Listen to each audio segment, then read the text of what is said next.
Hello, hello. I hope everybody is doing well. I'm just going to add in Dr. Kelly Mccann. There we go.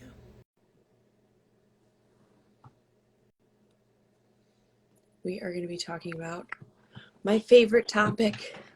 Welcome, Me Dr. too. Mccann. How are you? Good. How are you, I'm Jessica? So good. nice to see you. You too. How's your Friday? Good. Busy Nice. as always.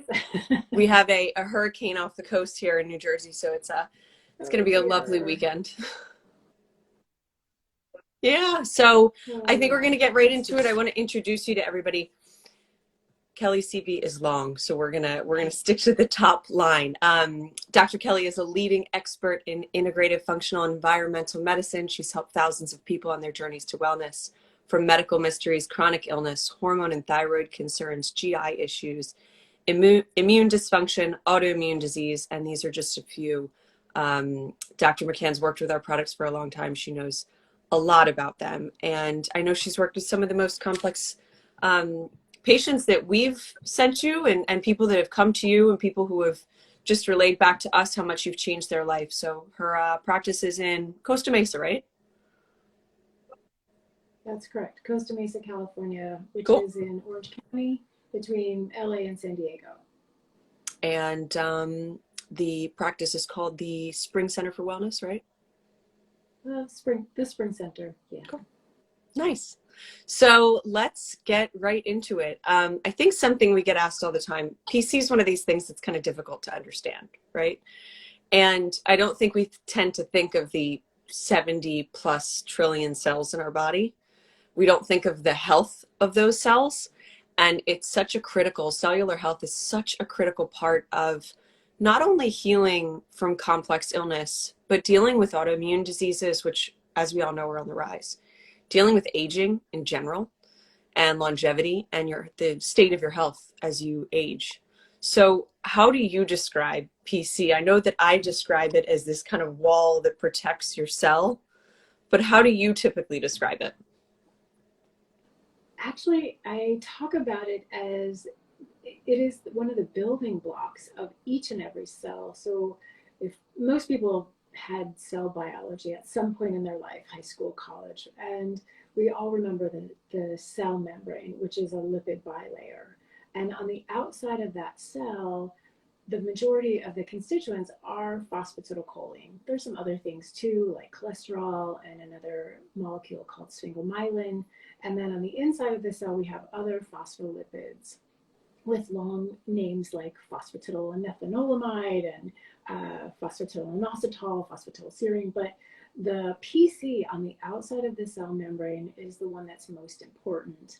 And I share this story with patients about some research that was done in the 80s in Israel, where they took heart muscle cells from a rat to understand the makeup of that cell membrane.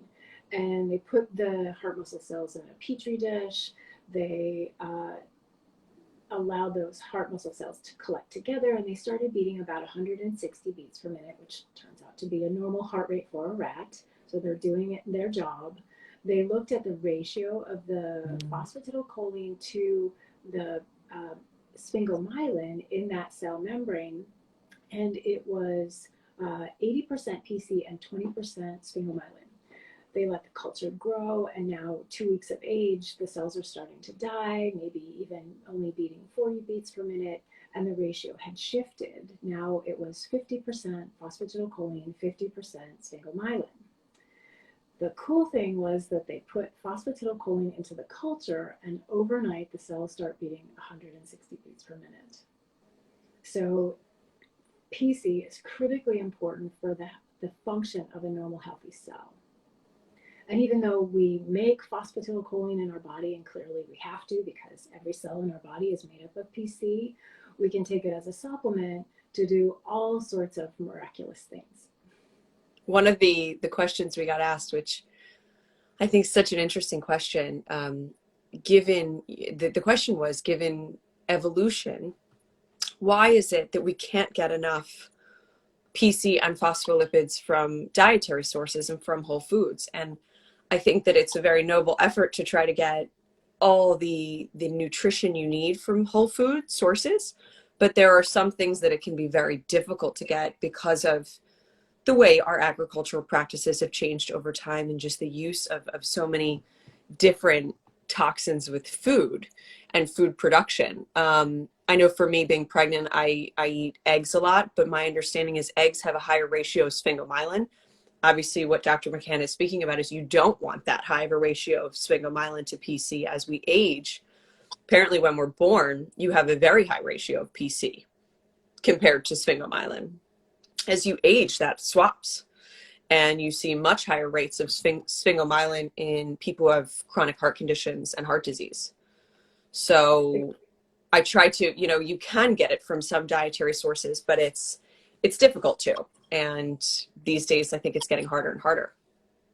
And not only that, Jess, but our world is incredibly toxic. We know that there are 85,000 chemicals in the environment today. We're adding about 2,500 annually to the environment, and those chemical toxicants, whether they're metals or pesticides, what have you, those interfere with our cellular functioning. They interfere with our detox pathways. They use up our nutrients.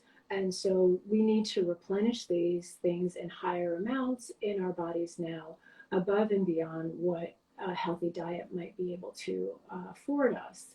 And, and another thing too, genetically, we're not all equal. And so for some people, they might have different gene variants like PEMT, which is one of the genes that helps us make phosphatidylcholine. If people have too many variants in that gene, they're not going to be as efficient as they should be, or as other people are, to make that PC. And so many times we just need to supplement for a variety of different reasons. Interesting. So that takes us to, who do you recommend supplementing? Obviously, you see all types of people, whether people are just looking to, feel better, or people dealing with chronic illness, mold toxicity, Lyme disease. Who do you recommend it for? Well, there's most people would benefit from it, so I recommend it to mostly everyone. I really love PC. For normal, healthy people, they don't need the large doses that we're using for some of the chronically ill people. So oftentimes, a couple of capsules, 2, 3, 4 capsules a day is fine. For my pregnant women, I tend to recommend higher amounts because we really need that choline for the cell growth. And all of my women who have taken PC when they're pregnant claim that their babies are just brilliant. So Same. For I know it's fun. For people who have more complex chronic illness, the dosing gets a little bit more complicated. And I can go into that now if you want. So for folks who are mold exposed, who have Lyme disease, who have some significant toxic exposure, neurological conditions, I really prefer that they start at a low level, usually a small amount, perhaps a single capsule, or even as small as a 1/16 of a teaspoon, just to make sure that they tolerate it, because as people have a lot of these toxins and infections, oftentimes they will mobilize more of the toxins than they can handle. And so we have to start low and go slow, but I'm working them up to much higher doses. So ideally, somebody is taking a tablespoon or 2 a day, potentially, depending upon, as I said, the issues that they're struggling with. And then I do have some people who, they just can't take as much as we would like. And we keep them at lower doses until such time that they are able to increase their doses. And what do you find are the typical things? I mean, I know it really varies from somebody who's suffering from some sort of chronic illness, what they're going to see. You know, we usually recommend people take it for 6 weeks before really seeing changes or differences. I find people who are really deficient, you'll see it much quicker. I tend to hear that people have better brain function, like more clear recall. One person told me that she could speak Spanish. She lost it. She had a really difficult battle with mold toxicity, and it started to come back to her. So that kind of brain fog is lifted. What do you typically, like, what are the patient outcomes that you're typically seeing? Yes, so I see a lot of benefits with brain fog in particular. Some people describe just a better sense of well-being, like they feel clearer, smarter, happier. I've seen it help with mood issues and even depression, um, clarity of thought. And then, you know, I'm using it as part of my SIBO, small intestinal bacterial overgrowth protocols too, because PC is so critically important to the mucous membrane and the GI tract. I see it really help with gastrointestinal issues. I think one of my favorite stories, though, is a woman who came with coronary artery disease. And there is a certain kind of test that we can do called a coronary calcium score, where we actually score how much atherosclerotic calcified plaque they have on their coronaries. And when she first came to me, she had a coronary calcium score of about 450. Now, mind you, we don't want any calcium or plaque on our coronary, so ideal scores would be 0. And this woman's was, 450. And I put her on a tablespoon of PC a day, and she took it very, very faithfully for 2 years. And we repeated her coronary calcium score, and it had dropped in half. Wow. Now, there is nothing in the conventional literature that removes calcification. Yeah. We use, cardiologists use statins to stabilize those plaques, but there's nothing that actually roots out. And the really interesting thing, based on some of the literature, is that when we shift that sphingomyelin and PC ratio and we get rid of the sphingomyelin, it's the sphingomyelin that is actually attracting that calcium. And so we shifted her ratio, giving her a lot more PC. She got rid of the sphingomyelin in her cells and her plaque just disappeared. It was so cool. I think there's so many applications, and it's so tough from a marketing, but also like an educating perspective, because there's so many things that we can't say, and there's so many things that you want to say, and it's just it's a difficult conundrum to be in. But I think that there's exciting research going into it. I know we are donating to Dr. Terry Wall's study she's doing on dietary effects of the Walls diet versus a standard American diet. And there'll be a control group taking healthy fats, so phospholipids, bioactive lipids like balance oil. And there's a massive misunderstanding about what a healthy fat is.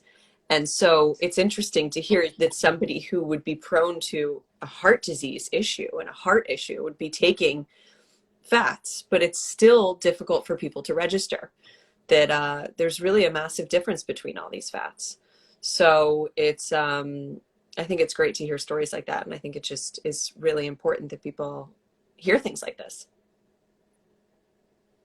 Especially for GI. Nobody thinks of PC for GI, because PC is primarily thought of, and phospholipids are primarily thought of as something that's going to affect your brain. But we've had so many people with gastrointestinal issues, IBS, IBD, SIBO, come back to us and just say what a change it's made in their routine. Right. And, there's actually literature to support its use in ulcerative colitis.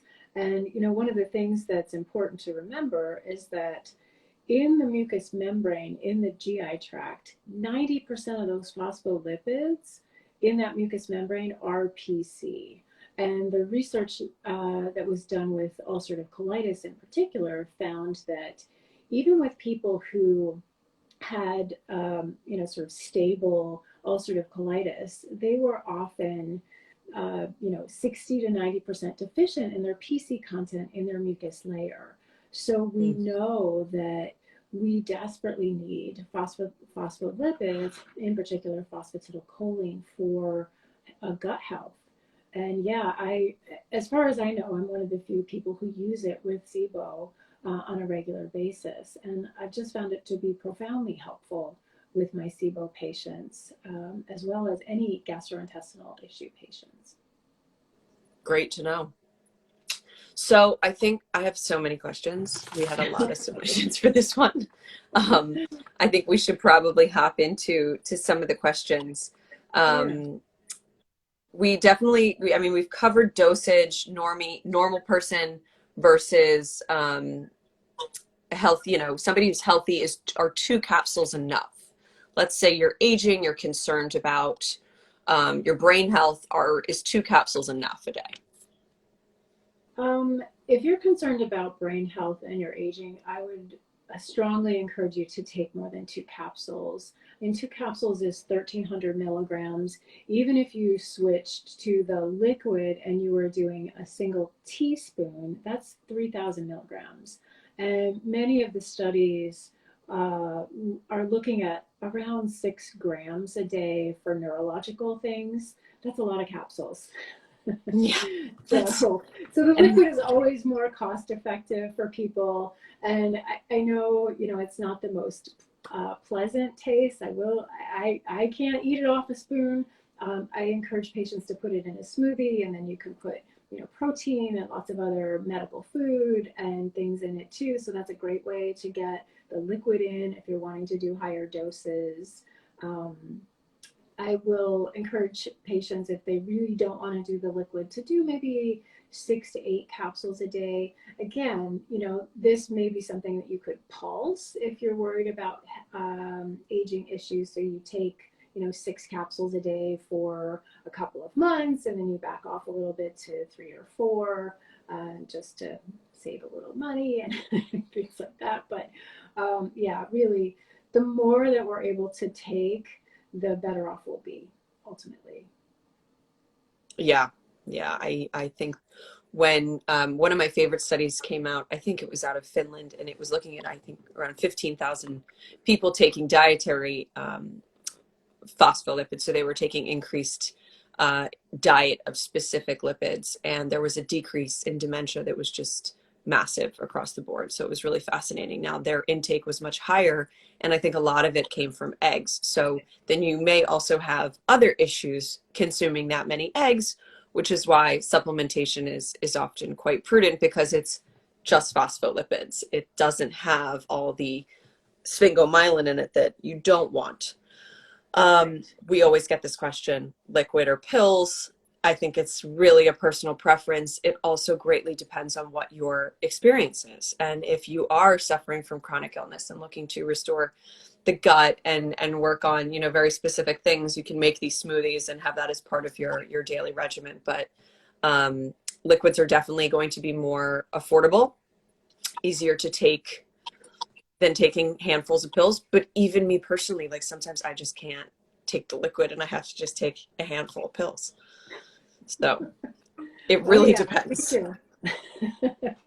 Some people think it tastes good. I'm like, Yes, I have those people too. They're like, I just love it. My, liquid gold. I lick it off a spoon. Like, I'm so proud of you. Good for you. That's wonderful. Yeah, it's not me. What is the best time of day to take it? We always recommend morning or day. When you're active. I know we had a couple questions actually recently. Somebody said, can it cause insomnia? I had never heard that, but I did say, make sure you're taking it early in the day. I want people to take it whenever they're going to get it in.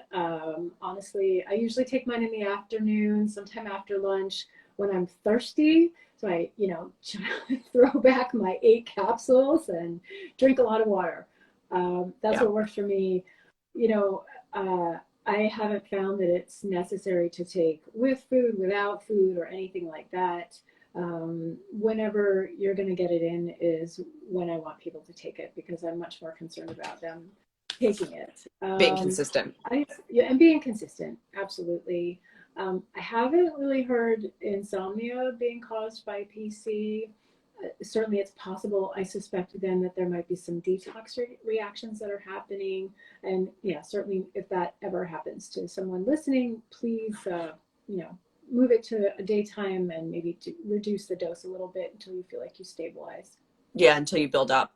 I have heard of people, and obviously you probably have seen this more in the clinic. Can you get kind of like a Herxheimer reaction to when you initially start taking it? Yeah, so I when I first learned about PC and I came home from my conference and I was all excited and I made my smoothie with all my PC in it, starting with a tablespoon a day. Yes, I had detox reactions. I had really bizarre acne all over my forehead. My Ah, urine smelled like chemicals.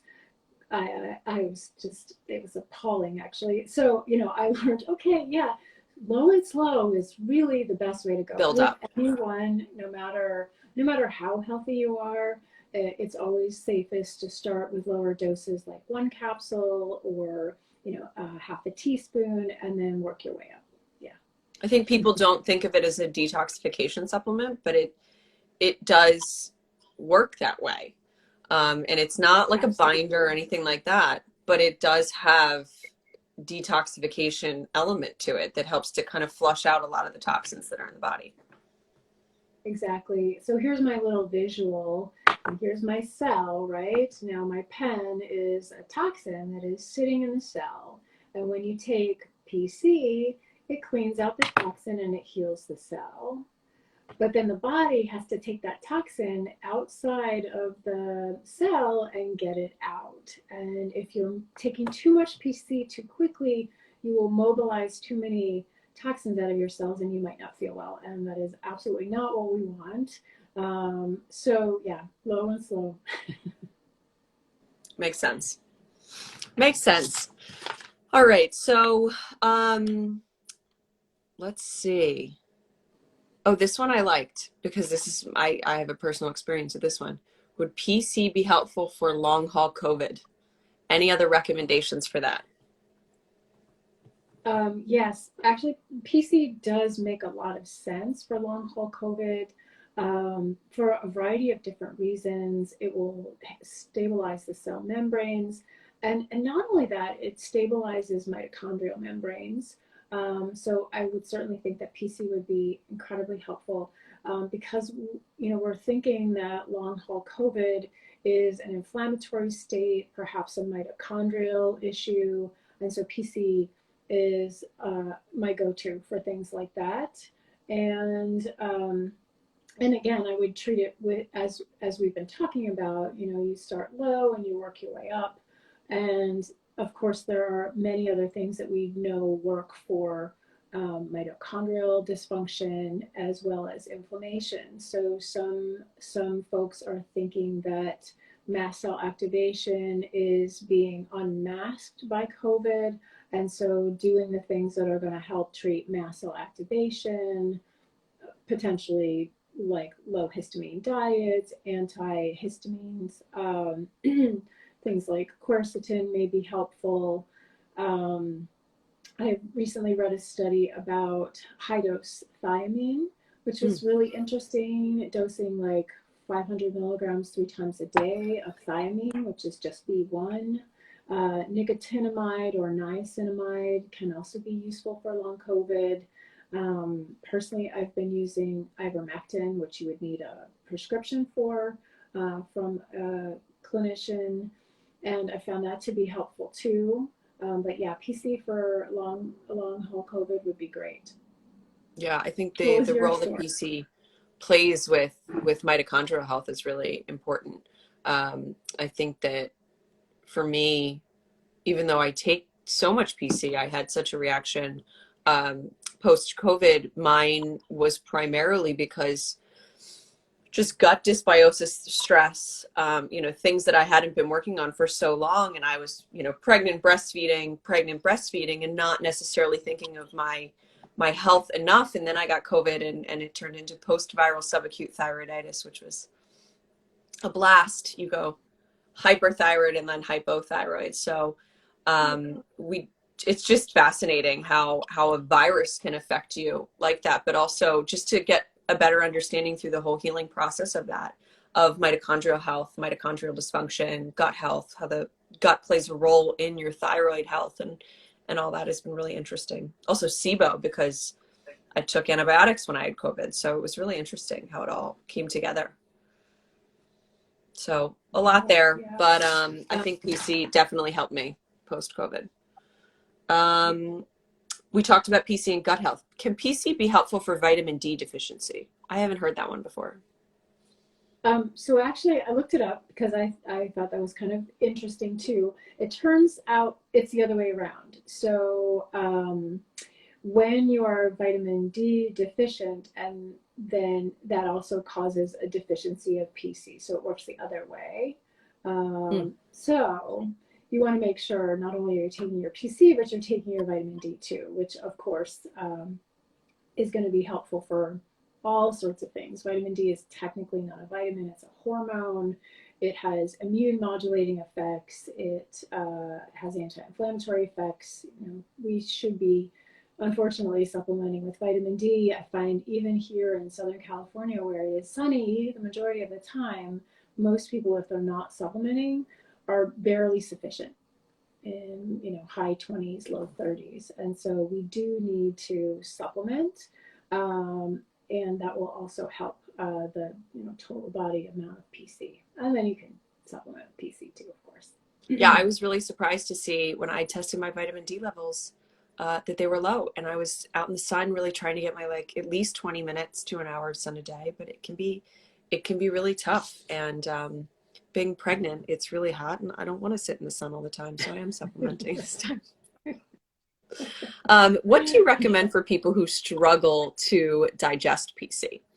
So people who struggle digesting fats and food in general. So I think this is something that I personally use. I'm not using TUDCA during pregnancy, but I use ox bile.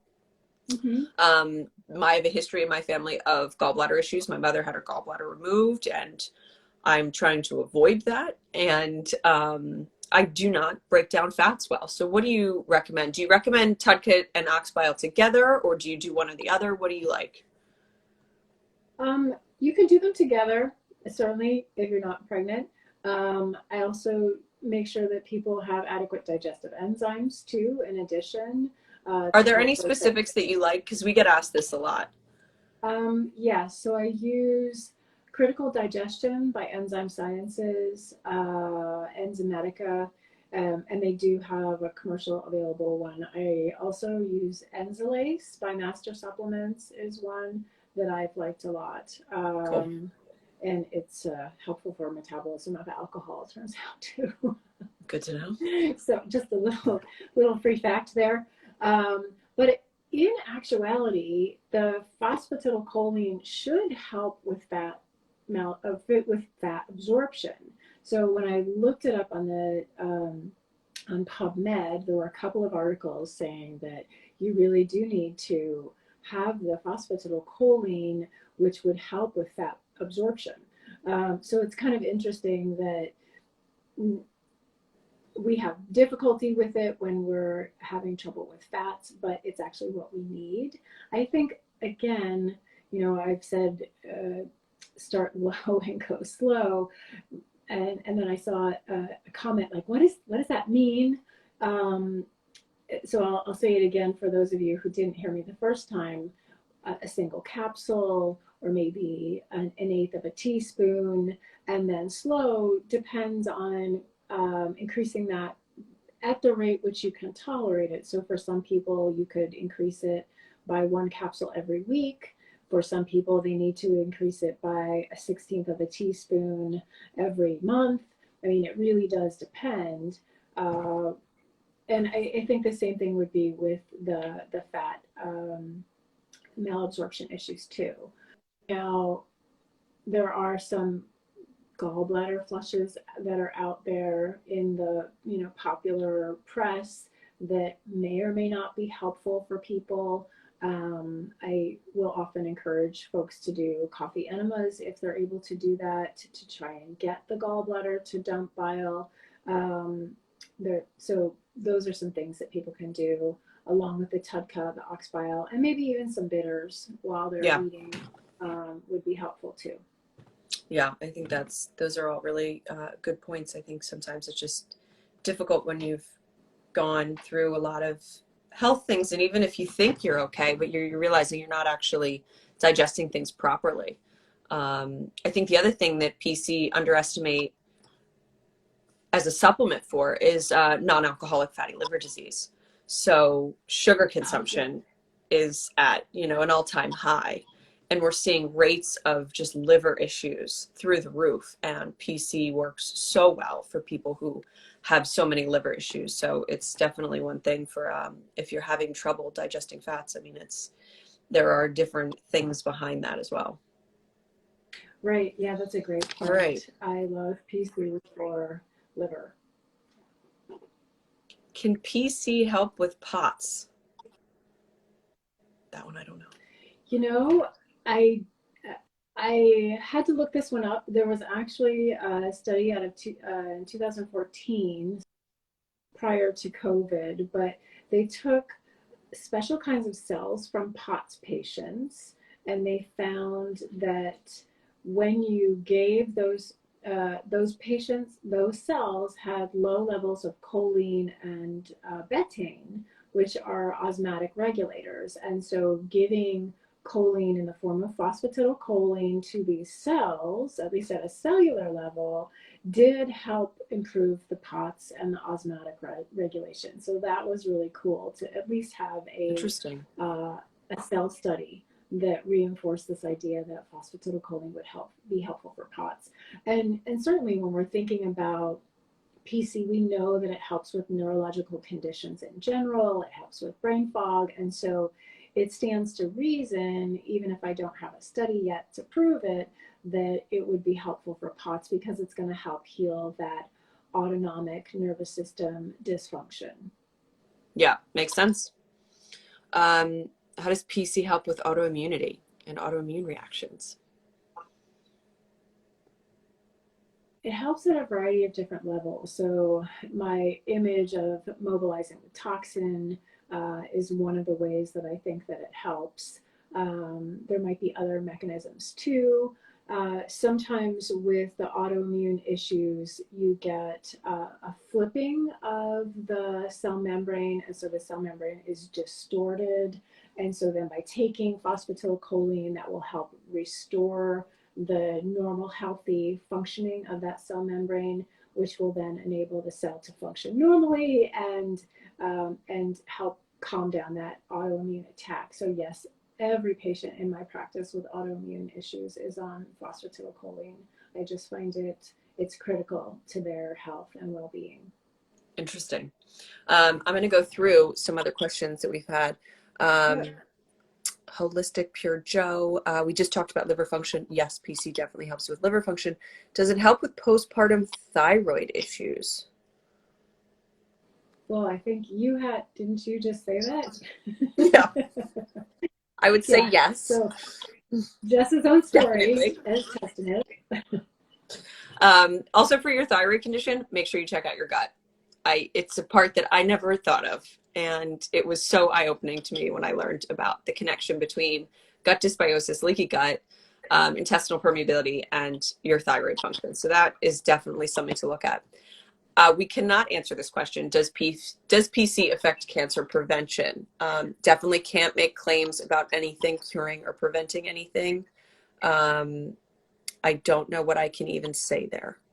I don't think I can, unless you know. Well, I mean, I would certainly say that because many times cancer can be triggered in part by an environmental toxicant, it would stand to reason that if we're taking PC to help with toxic exposures, that would be helpful as supporting cancer prevention. So that's how I would say.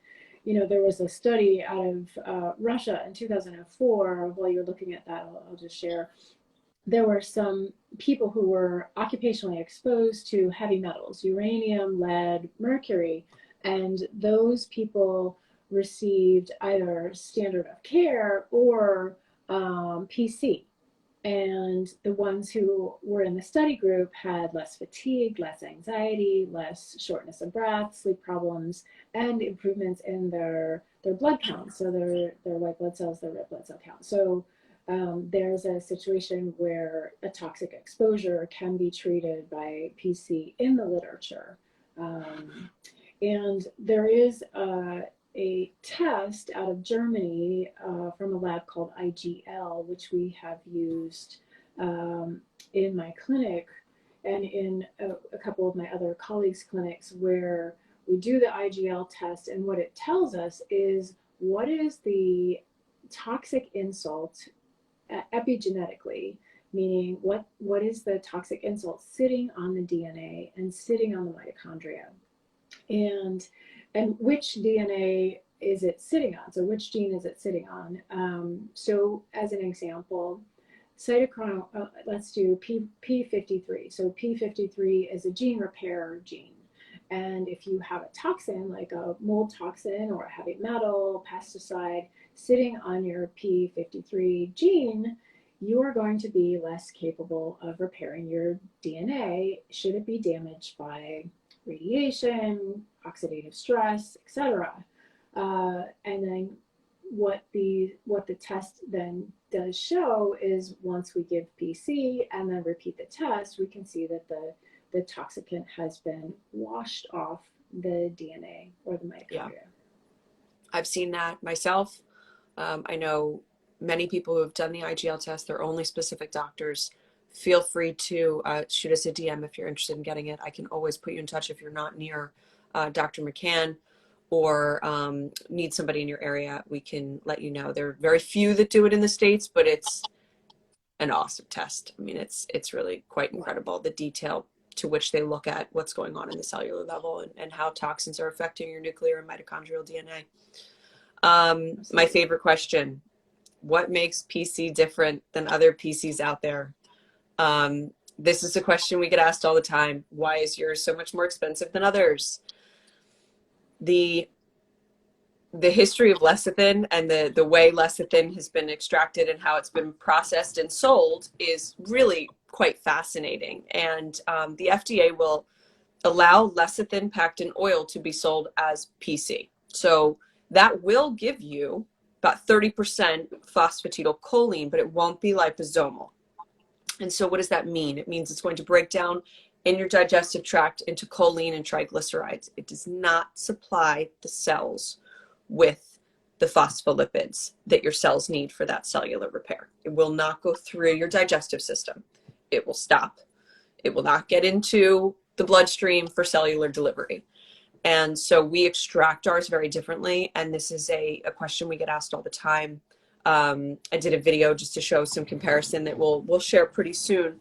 But have you used other PCs, and can you talk about like the difference that you've seen in clinical outcomes? Well, I'm very loyal to BodyBio, so I will say, I usually tell patients, you know what, this company came into existence to create this product. I really think it is the best product out there. They put their lifeblood in it. I wouldn't bother wasting your time or your money, even though it's less money, on something else. And, personally, one of the reasons I'm so passionate about BodyBio PC in particular is that it changed my life. I was living in a moldy house. I was developing muscle fasciculations. For those of you who don't know what that is, that's more than muscle twitching. It's literally the muscles are sort of fibrillating or vibrating. And most people who start to develop these sorts of symptoms, it's an early symptom of ALS. So certainly very concerning. Jeez. When it started happening to me. And I would take like 8 capsules of the PC when muscles would start fasciculating, and it would stop within 15 minutes. So it was profoundly impactful to me that the BodyBio PC was really special and was doing its job. So seeing a whole lot of other products out there. I know there are some other products out there. I mean, most of the stuff that you can buy on the shelf in the grocery store and the pharmacy and the health food store, that's going to be crap, certainly. So I wouldn't bother. That's my story. I think, it's funny because somebody just asked, why did you stop making a multivitamin? And it's kind of for that reason. Like, we specialize in certain things and we make them really, really well. A multivitamin you can get from a lot of different companies, and there's some great food sourced multivitamins, and really it was just a case of it doesn't really fit into where our focus really is, which is on these healthy fats and bioactive lipids. We are getting a couple more questions just about dosing. What is your recommended daily dosing for chronic Lyme? Can PC be taken by young adults with several concussions? The research on PC and TBI and concussions is fascinating, and I think it's such an important supplement for that. Again, one of those that, like, you can't just come out and say. But what type of dosing? I mean, we talk about going slow. What's your max dose? I mean, I think max dose ultimately depends on people's pocketbooks some days. So, a tablespoon a day, 2 tablespoons a day. I've had colleagues who have had very severe neurologically impaired patients take 4 tablespoons a day. Heck, if you can afford that and you can work up to that, fabulous. That's amazing. I think that's a lot and probably not necessary for most people, even if they're sick. So I'm thinking 6 to 8 capsules a day is a good goal for most people who have chronic illness, and working up to that 1 capsule once a week, increasing up to 6 to 8 capsules as tolerated, and then working up to a tablespoon a day. I think my math is correct. It's typically 14 capsules, give or take, for a tablespoon. So yeah, I think it's 12 to 14. Yeah, 12 to 14, something like that. So yeah, it's a lot of capsules per tablespoon, and the liquid is going to be more cost effective, and then you can dose it much higher. Those would be indeed. Mm-hmm. Indeed. I don't know. There were a couple of other things store that the pills I came in the freezer. across. You don't need to. Go for it. Yeah. So I found actually an article that said phosphatidylcholine can lower homocysteine. So homocysteine is an independent cardiovascular risk factor. It's often related to B vitamins, so B6, B12, methylfolate, and homocysteine is often higher in folks who variant, but I was pleasantly surprised to see that phosphatidylcholine can actually lower homocysteine. There was a study with healthy men, and yeah, that was pretty cool. I had never come across that literature before.